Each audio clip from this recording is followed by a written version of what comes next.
I just came back home from a little trip. The little one sleeping. Yay! I've got some. I'm always for a hunt for some cheap or free stuff. Yeah. So I found these MDF boards. Basically, what happened is I was looking for some cheap stuff, and I found a guy selling chipboard, the cheapest, shittiest board that's possible for like £3 per board. And I went to this guy, and he has loads, like literally hundreds of this size boards, chipboards, and in between I found some MDF. So it's like 15, 18 mil, but it's brand new, it's not used. It's very good quality MDF. So what I'm gonna do with it?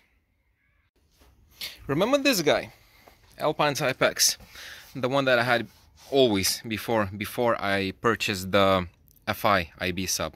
So now it's basically collecting dust and doing nothing. So when I bought this sub, I had it in sealed.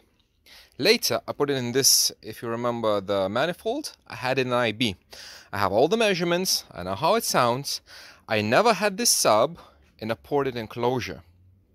So that's what's gonna happen next. All of these boards that I got basically for free, all of them £15, which is nothing.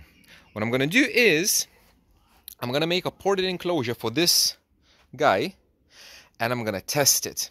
And depending on how much wood I will need, how much I'm gonna have left, I'm gonna try to make a bandpass as well, because I never ever heard a bandpass box. I never measured it. I never measured a ported box, to be honest. So that's what I'm gonna do.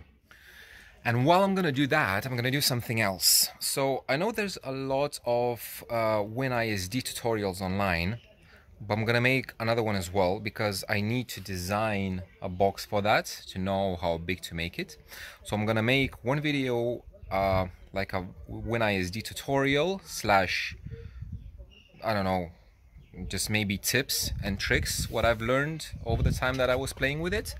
Then I might make another video about how to, because WinISD, what it does, it gives you a volume, tuning frequency, the port dimension, that kind of stuff, but it doesn't give you the box dimensions. So you need another software, which is I'm gonna use probably Speakerbox Lite, because that's the one I'm familiar with, to design the actual box, the measurements, how big it is, and then I'm gonna build those boxes, and then we're gonna test it. And the testing, I'm thinking it would be very nice, because everybody's asking, you know, like especially the daily boomers, for where they buy a sub, a ported box, and it's like, which way should I turn it, which way the port should go, and that kind of stuff. So I'm gonna try to test that, basically cut different on different sides, on all four sides, to cut holes for the speaker, and just have the port on the opposite side, and I'm gonna turn the box around in one way, the other way, towards passenger, towards the driver, and that kind of stuff. So I'm gonna try to do as much as possible testing with the ported enclosure that I'm gonna make, and maybe with the bandpass as well.